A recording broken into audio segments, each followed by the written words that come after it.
국내 관광명소 중 작년 기준 총 156개국의 외국인들이 방문한 곳이 바로 더현대 서울입니다. 대한민국 최고의 핫플레이스로 등극을 한 것 같아요. 전국이 아니라 이제 세계 각지에서 오고 있고 거의 글로벌 명소로 자리를 잡은 느낌이 좀 많이 들거든요. 156개국이라는 게 어떻게 조사된 거냐면 텍스 리펀드 받은 국가 기준으로 집계한 게 156개국이에요. 그러니까 이게 더 왔을 수도 있는 거죠. 그러네요. 그리고 또 더현대 서울에서 물건을 구매한 소비자층은 국내에서도 서울 이외의 분들이 많고, 이뿐만 아니라 개장한 지 이제 한 2년 6개월 정도 됐는데 누적 방문객이 한 1억 명 이상 돌파했고요. 국내 단일 유통시설 기준으로는 최단 기간에 1억 명 돌파라는 기록도 세웠습니다. 방문객이 이렇게 많은데 매출 당연히 또 올라왔겠죠. 그렇죠. 네. 개점 2년 9개월 만에 연매출 1조 돌파하면서 백화점계의 돌풍을 일으키고 있습니다. 더현대 서울이 사실 저희 집에서 좀 가깝거든요. 가보면은 명확하게 설명을 할 수는 없지만 뭔가 이게 백화점? 이런 개념에서는 좀 벗어난 느낌이 이렇거든요.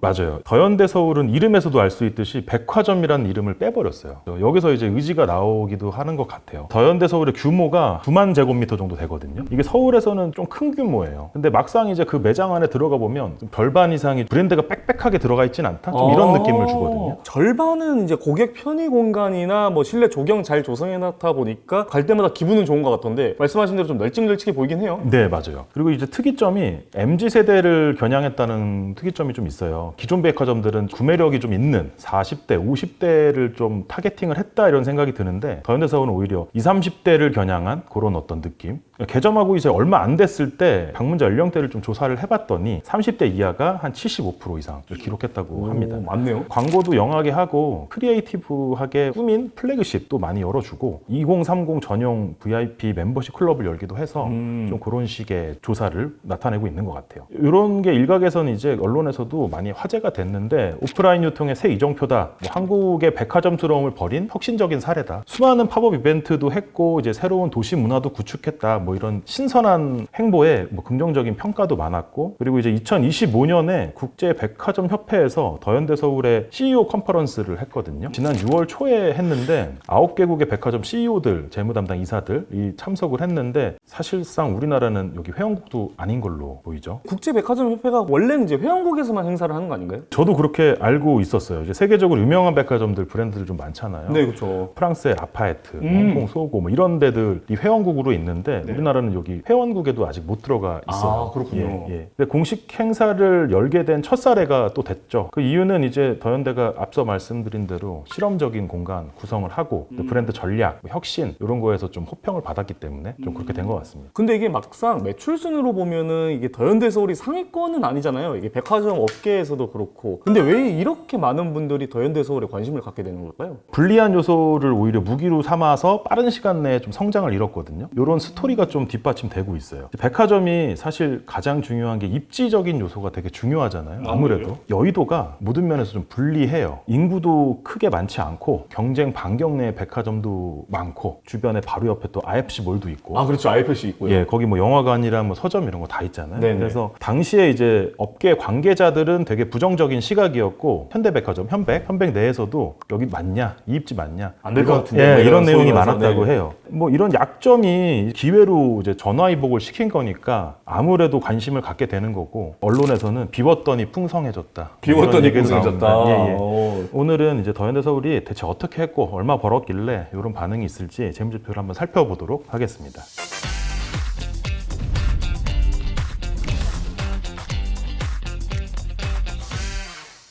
국내 백화점 업계는 이제 롯데, 신세계, 현대, 소위 이제 빅3 치열한 경쟁을 좀 보이고 있어요. 백화점은 아무래도 유통이기 때문에 외형을 엄청 중요시 하거든요. 그래서 이제 다트 공시된 3개사 공시 매출액을 좀 보면은 2024년 기준에 롯데 백화점이 3.3조, 신세계가 2.6조, 현대백화점 2.4조를 기록하고 있거든요. 이 순위가 거의 계속 유지되고 있어요. 그럼 24년도 기준에 국내 백화점 개수가 총 68개 신세계라고 하는데요. 네. 예상대로 1위는 신세계 강남이죠. 네, 강남이고요. 그게 이제 뭐 3조 클럽이나 2조 클럽 모두 신세계하고 롯데만 있는 것처럼 보이고 사실 현대백화점은 순위권에 들지도 못했고요. 근데 더현대 서울이 9위에 지금 랭크해 있고 사실 근데 이게 단숨에 10위로 치고 와서 좀 신기한 거긴 하죠. 아, 단숨에 온 거예요? 네, 다크호스죠. 다크호스. 스포츠로 봤을 때 다크호스고 매출이 높아서라기보다는 갑자기 나타난 얘 뭐지? 약간 이런 거라서 지금 그렇게 된 겁니다. 근데 여기서 좀 이상한 점이 하나 있는데 다트 공시된 연결 매출액이랑 좀 비교해서 봤는데 지금 이 백화점 매출을 다 합치면 네. 연결 매출액보다 더 커 보이잖아요. 그러네요. 이게 왜 단순 합계하고 다트 공시 집계액이 다른 거죠? 여기서 이제 유통업계의 오랜 관행이 좀 반영이 된 건데요. 유통업계에서는 말하자면 찍고 가는 것도 내 매출로 일단 보는 거죠. 회계상 매출은 순 매출만 잡게 돼 있어요. 백화점에서 100만 원짜리를 뭐 팔았다 그러면 네. 90만 원짜리 원가는 빼고 그 수수료, 위탁 판매 수수료만 이제 매출로 잡혀서 이제 회계상 매출로 표시를 하게 되어 있는데 순매출이. 예, 그래서 공시된 매출은 순매출이고 유통업계에서 이제 하는 매출은 그로스 세일즈, 거래 총액이에요. 그렇다 보니까 그냥 100만 원짜리를 현대백화점 팔았으면 100만 원이 다 유통업계의 매출상에는 잡히는 거예요. 아, 유통업계에서는 100만 원을 다 잡아버리는. 예, 맞습니다. 그렇게 되니까 유통업계에서 집계하는 방식이 좀 더 커지는 거죠. 그래서 이제 유통업계에서 말하는 백화점 매출 순위나 점포별 매출은 고객이 결제한 총 금액, 그러니까 총 매출인이 사용하는 개념이 좀 다른 거군요. 네, 맞습니다. 다시 돌아와서 그렇다면 왜 이제 업계 3개사 중에 3위잖아요, 현대백화점이. 근데 이제 여기가 왜 이렇게 핫한지 한번 좀 보면은 우선 현대백화점 사업은 백화점 사업 부문이랑 면세점 부분 그리고 이제 특이하게 가구 제조 부문으로 좀 구분이 되어 있어요. 21년도 2월에 더현대 서울이 신규 오픈을 했는데 24년 사업보고서 공시 기준으로 15개의 백화점이랑 9개의 아울렛이 운영되고 있거든요. 근데 백화점 부문이 전체 매출의 한 55% 이상을 차지하고 있고 이제 21년 이후에 2조대의 매출을 달성했고 매년 성장하는 추세를 보이고 있거든요. 특히 이제 2021년, 2022년에 매출액이랑 이제 영업이익 성장 폭이 컸던 것으로 좀 눈에 띄어요. 21년은 전년 대비 매출 증가가 한 20%포인트 좀 상승했고요. 영업이익은 53%포인트 상승을 했습니다. 22년도 상승세를 이어갔고요. 다만 이제 24년도 들어서 전년 대비 좀 성장폭이 많이 둔화됐죠. 실제로 2024년 백화점 사업부문 매출은 2조 4천억, 영업이익은 3,500억으로 사상 최대 실적을 달성은 했습니다만 네. 아까 말씀드린 대로 성장폭은 좀 많이 줄어드는 그런 상태고요. 네. 반면에 이제 면세 부분이 매출이 9,700억으로 2.6% 감소하고 영업 손실을 기록했어요. 계속 적자를 좀 기록하고 있거든요. 네네. 이런 부분이 이제 서울의 시내 면세점의 부진 때문인데 여객은 증가해서 공항 면세 실적은 좀 개선됐는데 전체적으로 봤을 때는 매출이 전년 대비 좀 많이 줄었다 이렇게 볼 수 있을 것 같습니다. 또 한편 가구 제조 부분도 2022년에 영업 흑자를 180억 정도 냈는데 24년도에는 9,200억으로 매출도 3.3% 줄고 53억 원 영업 손실을 기록하면서 이제 적자 전환이 또 됐고요. 이런 부분이 24년 하반기부터는 좀 실적 개선을 보이는 움직임이 보이긴 한데 어쨌든 24년 온 기분으로는 가구 제조 부분도 이제 손실을 냈습니다. 그러면 종합하면 이 표를 보면 백화점 본업이 성장세를 유지하면서 전체 수익성을 떠받치고는 있는데 면세하고 신사업 부문이 소위 말해서 부진으로 이제 까먹는 바람에 연결 이익률은 정체된 모습이다. 뭐 이런 느낌이네요. 맞습니다. 이제 백화점은 잘 나가는데 소위 말해서 면세랑 다른 사업부가 좀 이제 까먹고 있는 이 지점에서 더현대 서울이 좀 중요한 거. 백화점 사업 부문 매출 호조를 이끈 게 더현대 서울이 주축이거든요. 예. 유통업계 발표 자료에 따르면 더현대 서울 2024년 총 매출액은 1조 1,994억 그리고 이제 2023년이 1조 1,085억이라서 한 8.2% 정도 성장을 했거든요. 근데 더현대 서울이 대단한 게 2021년에 6,600억 정도를 매출을 기록하고 그 다음에 9,500억으로 43% 성장했고 와, 많이 했네요, 이거는. 이제 개점 3년 차에 1조 클럽에 바로 들어갔거든요. 국내 백화점 이전의 기록이 종전에 이제 대구 신세계가 4년 11개월 걸렸는데 그거를 이제 1년 이상 앞당긴 그런 케이스죠. 근데 여기서 이제 또 재밌는 포인트가 나오는데 이 1조 매출이 에르샤 매출이 없이 또 그리고 온라인 매출이 없이 영화관, 서점 등의 대형 테넌트가 없이 우수 VIP 고객들 있잖아요. 자스민 뭐 이런 거 들어보시 혹시 자스민이세요? 그건 잘 모르겠는데. 그런 비중이 낮게 네. 달성을 한 게 요게 이제 또 포인트죠. 아, 맞아요. 그게 재밌는 포인트 같은 게 들어본 적이 있는 게 게 더현대에는 에루샤가 없다라고 이렇게 들었는데 에루샤가 사실 이제 명품인 만큼 약 한 1,000억에서 1,500억 이상 뭐 수익을 가져다 준다 이런 얘기가 있는데 그런 효자 브랜드가 없이 유지를 하는 게 대단한 것 같아요. 저는 이게 이렇게 팔릴 줄은 몰랐어요. 일반적인 그 백화점의 틀에서 좀 벗어나게 된 거죠. 네. 백화점이 명품 매출 비중이 한 10% 정도 된다고요. 온라인 채널 매출이 뭐 10에서 15%, VIP 상위 고객 매출이 절반 가까이 차지하는 게 좀 일반적인데 그렇죠. 이제 더현대서울은 반대 노선을 아예 대놓고 타버렸다. 완전 진짜 청개구리처럼 아예 반대로 그냥 가는 거죠. 더현대서울이 지금 말씀드리려고 하는 게 처음부터 또 이러고 싶지는 않았을 거예요. 개점 당시 더현대서울이 직면한 난관이 좀 뚜렷했어요. 배우 주거 상권이 좀 없고 네. 이제 럭셔리 브랜드도 입점이 안 됐고 뭐 대형 엔터테인먼트 시설도 부재한 상황. 삼중고 쪽에서 좀 시작을 했거든요. 근데 이런 입지적인 약점, 주거타운도 적고 유동인구 기반이 좀 약하고 백화점의 무덤 아니냐? 이 사업지는 실제 여의도 상권이 반경 3km 이내에 주거인구가 상주인구가 5만 명 정도밖에 안 돼요. 적네요. 적어요. 적고 또 그 와중에 또 5km 이내에 대형 유통시설, 백화점, 쇼핑몰이 꽤 많아요. 그러니까 이런 더현대서울이 중복 경쟁 속에서 핵심 럭셔리 브랜드 유치가 어려웠던 거죠. 개장 시에는 뭐 에르메스, 루이비통, 샤넬 얼마나 유치하고 싶었겠어요. 근데 유치를 못한 거죠. 더현대가 에루샤가 필요 없었던 게 아니라 에루샤가 안 들어온 것 같은 거네요. 맞습니다. 에루샤도 엄청나게 그 입지 분석을 하기 때문에 네. 지금은 약간 에루샤가 후회하고 있을지도? 그럴 수도 있을 것 같아요. 네, 지금은. 그러니까요. 근데 여기에 이제 일반적으로 집객에 도움이 되는 뭐 영화관, 대형 서점, SPA 패션 브랜드 있잖아요. 뭐 유니클로, 그렇죠. 자라 이런 애들. 그리고 앵커 테넌트도 못 들어갔어요. 그 상태로 출발한 거죠. 그러니까 현대백화점이 이런 약점을 좀 어떻게 돌파할까? 요게 이제 포인트가 좀 되는 것 같아요. 그 핵심이 이제 매장은 곧 판매다. 이런 생각에서 좀 벗어나서 공간을 좀 경험시키자. 이런 좀 메커니즘의 발상 전환?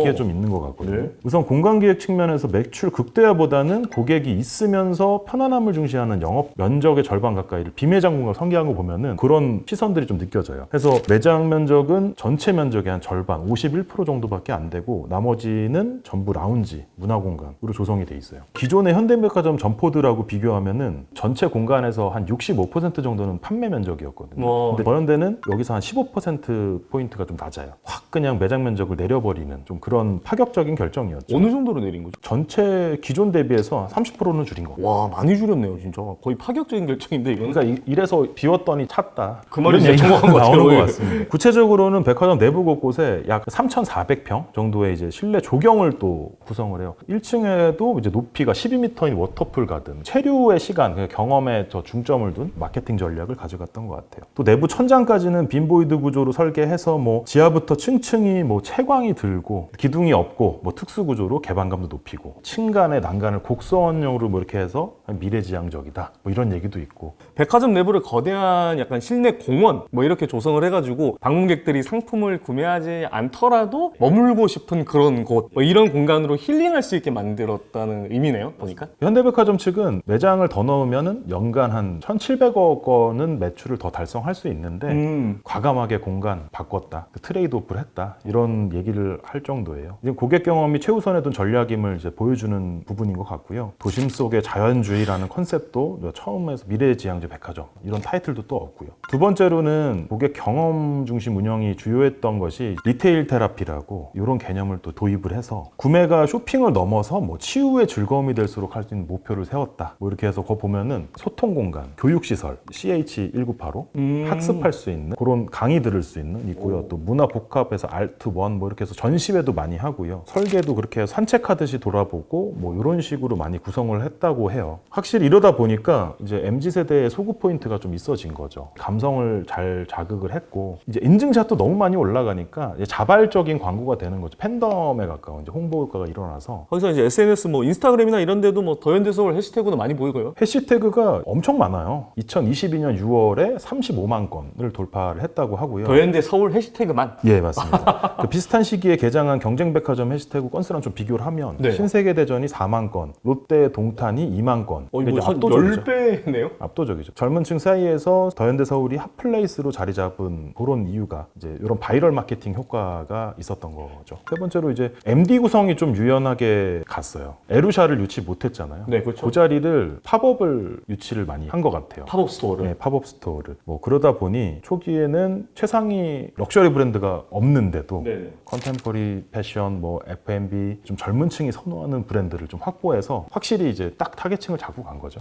실제로 한 2년 반 동안 400여 회 이상의 그 새로운 컨텐츠를 제공했다고 하고 있어요. 2년 동안. 명품 브랜드 상설 매장이 적었던 초기에는 이제 인기 디자이너 브랜드나 해외 콜라보 제품 팝업으로 트렌드에 민감한 고객을 또 불러 모았고, 요게 이제 또 K 트렌드로 인식되면서 화제가 또 됐거든요. 2023년에는 일본 애니메이션 팝업, MZ들 사이에서 유행하는 뭐 디저트 팝업, 뭐 이런 것들 그때마다 사람들 엄청 몰리고 다 잘 됐던 거죠. 이 마지막으로 또 브랜드 유치 전략인데, 초반에는 이제 럭셔리 브랜드 안 들어왔다 그랬잖아요. 네, 그래서 그렇죠. 잘 되니까 네. 또 합류를 해요. 될까 될지만 의심하고 있는데 이게 되네? 이렇게 하면서 나도 이러면서 뒤늦게 미안했어 그때는 이러면서 이제. 그래서 개점 3년 차에는 루이비통을 비롯해서 명품 매장이 이제 순차적으로 들어왔고요.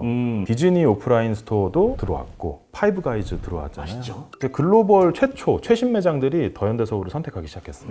이게 확실히 더현대 서울의 입지가 어느 정도 됐는가 확실히 알 수 있는 대목이죠. 현대백화점 측에서는 이제 국내외 유명 브랜드를 지속적으로 유치해서 영앤 럭셔리 이미지를 가져갈 거다. 영앤 럭셔리. 네, 이렇게 하고 있습니다. 뭐 이러한 측면에서 이 럭셔리 트렌디 MD 보강으로 이제 경쟁력 강화하고 있고요. 이제 방문객 추이를 살펴보면 더현대 서울이 오픈 첫 해에 2,500만 명, 그리고 2022년에는 사회적 거리두기 해제됐잖아요. 그렇죠. 그때 이제 효과로 인해서 4,400만 명으로 한 거의 한 2배 늘었고, 거의 2배네요. 23년도에도 4,500만 명에 달해서 전년을 유지했고, 이제 누적적으로 2년 6개월 만에 23년 8월 말에 1억 명 돌파해서 가장 빠른 기간 동안 국내 단일 유통 시설 기준으로 가장 빨리 1억 명 돌파했습니다. 한번 요약해서 말씀드리면 더현대 서울의 성공 요인이 위치적으로 굉장히 불리했음에도 불구하고 혁신적인 공간 기획으로 위기를 기회로 극복한 점, 이제 고객 경험 중심으로 운영 방식을 전환한 점, 그 트렌드를 또 빠르게 대응해서 특정 세대, MZ 세대 주요 타겟층의 관심을 계속 가져간 점, 그리고 단계적으로 MD 보강, 결국엔 사업이 잘 됨으로 인해서 MD 보강이 계속되면서 럭셔리 브랜드까지 흡수한 점, 이렇게 좀 요약이 됩니다. 이러다 보니 지역 상권, 우리나라 상권의 한계를 넘어서 전국구, 이제 글로벌 이렇게 이제 가는 랜드마크로 부상하게 된 거죠. 외국인 매출도 2022년에 전체 2%에서 2024년에는 14.6%까지 이제 급등을 했어요. 그러다 보니 156개국에서 텍스 리펀을 받을 정도의 외국인 접객이 되는 상황이 된 거죠. 네, 그렇죠. 이게 또 한류 관광문화 붐과 딱 맞물리게 된 것도 엄청난 또 호재로 작용을 한 거고요. 이게 백화점인데 확실히 뭔가 다른 백화점 업계의 혁신을 몰고 온 다크호스라고 볼 수 있는 더현대 서울, 그리고 향후 더현대 그리고 현대백화점까지 미래가 어떻게 될 거라고 보시나요? 24년에 국내 백화점 성장률이 1%대에 그쳤어요. 지금 현재 뭐 경기 불확실성, 소비 심리가 좀 위축된 것도 사실이고 그렇죠. 굉장히 양극화돼서 리테일 시장이 변수가 많을 거라고 예상이 되거든요. 뭐 백화점 업계도 당연히 예외는 아니고 한때 오프라인은 망했다라는 얘기가 나올 정도로 일본 같은 나라도 뭐 백화점 다 문 닫고 큰 백화점들도 이랬던 게 있었던 건데 명품 위주의 매출 구조였어요. 그런데 이제 지금 더현대 서울처럼 경험형 콘텐츠, 뭐 새로운 형식의 어떤 경험을 추구하는 이런 식의 매출로 고객을 좀 다변화시키면서 단순한 판매를 넘어서 브랜드를 뭐 경험을 제공하고 이렇게 재정이 되는 추세로 좀 보여지거든요. 이러한 추세를 선도하고 있는 게 더현대 서울이기 때문에 이제 백화점 업계에서는 이제 더현대의 성공 방식이 이제 벤치마킹이 계속 되고 있는 어떤 뉴 노멀의 새로운 정의가 딱 되고 있는 것 같거든요. 현대백화점은 이제 더현대라는 브랜드를 이제 공식화를 했고 좀 더 공격적인 확장을 할 것이라는 발표를 계속 하고 있어요. 특히 이제 27년에 오픈을 준비 중인 더현대 광주가 또 있거든요. 시기상도 적절한 것 같고, 옛날에 광주에 이제 뭐 일신 방직 공장 부지에다가 27년에 오픈을 한다고 해요. 광주 최초의 대형 복합 문화 공간이고 더현대 서울의 1.5배 크기라고 합니다. 실제로 더현대 서울의 흥행 이어가면 아마 광주의 세계적인 관광 명소가 될 수도 있겠다, 뭐 이런 생각이 듭니다. 근데 제 개인적인 생각으로는 좀 운칠기삼 같아요. 전반적으로 현대백화점에서 추구한 전략이 어떻게 보면 당시에 그렇게 했어야만 했었던 그런 건데 또 시기적절하게 외부 영향과 딱 맞아 물리면서 그게 좀 그렇게 된 것 같고, 뭐 전화위복을 만든 게 전략일 수도 있지만 그때그때 상황마다 정확하게 판단하고 최적혜를 찾아 나간 또 해안이 브랜드 성공을 좀 이끌었다고 보입니다.